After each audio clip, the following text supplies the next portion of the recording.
হলো সুপার ব্র্যান্ডের 1 কিলো একটা ইনভার্টার। তো এই ইনভার্টার গুলোর ভিতরে কি থাকে সেটা আমি আপনাদেরকে দেখাবো।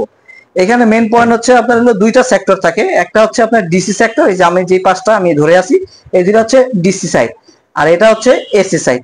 তো এই ইনভার্টার গুলোর ভিতরে এই কাভার ছাড়া আর কি কি থাকে, তো এই ইনভার্টারটা সবকিছু খুলে আপনাদেরকে সম্পূর্ণ ডিটেলসে দেখাবো যে একটা ইনভার্টারের ভিতরে কি কি কম্পোনেন্ট থাকে, সেসব কম্পোনেন্ট সম্পর্কে আপনাদেরকে ধারণা দেওয়ার চেষ্টা করব।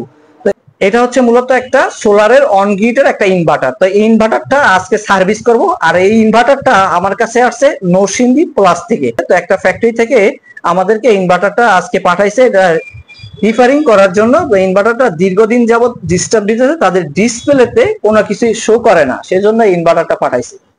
কিছু ক্রাইটেরিয়া আছে এবং এটার নির্দিষ্ট কোনো ডেট আছে কিনা, যেহেতু আমরা এই ইনভার্টার গুলো নিয়ে কাজ করি, তো প্রতিটা ইনভার্টারে এই নির্দিষ্ট একটা ডেট বা মান্থেই কিন্তু বিক্রি করা হয়, গ্যারান্টি ওয়ারেন্টি দেওয়া হয়। তো সেই গ্যারান্টি ওয়ারেন্টিতে এটা যে সার্ভিস গ্যারান্টি ওয়ারেন্টি অনেক আগেই শেষ হয়ে গেছে, তারপরও আমরা কাস্টমারের স্বার্থে এটাকে আমরা যে সমস্যা এবং ত্রুটিগুলো আছে ওইগুলো নিশ্চিত করার জন্য কাজ করেছিলাম।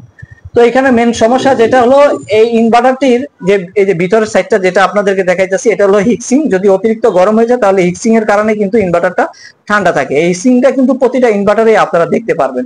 তো এখানে ইন্ডিভিজুয়ালি অনেক ইলেকট্রনিক্স এর কম্পোনেন্ট কিন্তু আলাদা আলাদা দেওয়া আছে। এই সাইডটা হচ্ছে মূলত ডিসি সাইড, এই যে দুইটা তার আমি যেটা আপনাদেরকে দেখাচ্ছি এটা হলো ডিসি সাইড, আর এই যে এই পাশটা এটা হচ্ছে এসি সাইড। তো ইনভার্টারের অনগ্রিড ইনভার্টারে মূলত ইনপুট আউটপুট একটা কেবলে, কিন্তু একটা কেবলের মাধ্যমে ইনপুট এবং আউটপুট, এটা কোনো আলাদা কোনো আউটপুটের কেবল নাই এবং ইনপুটের কেবল নাই। তো ইনভার্টারটি যখন আমরা কানেকশন দিই এই ডিসি সাইডে, যখন আমরা কানেকশন দেই দেওয়ার পরে এই যে আমি যদি আপনাদেরকে পয়েন্টটা দেখাই, এই যে পয়েন্টটা, এই পয়েন্টটা মূলত হচ্ছে ডিসি সাইডের পয়েন্ট। এই যে এই পয়েন্টটা হচ্ছে ডিসি সাইডের পয়েন্ট, এইখান পর্যন্ত পাওয়ার আসে। এটার ভিতরে যে ইন্ডিকেটর লাইট গুলো দেওয়া আছে ডিসির, ওইগুলো কিন্তু শো করে। অথচ আমরা যখন ডিসপ্লেতে যাই, এই যে ডিসপ্লেটা, এই যে আমি আপনাদেরকে দেখাচ্ছি যে ডিসপ্লেটা, এই ডিসপ্লেতে কোনো ইনপুটের যে ভোল্টেজটা আছে সোলারের যে ভোল্টেজ এবং ওয়াট কোনো কিছুই কিন্তু দেখা যায় না।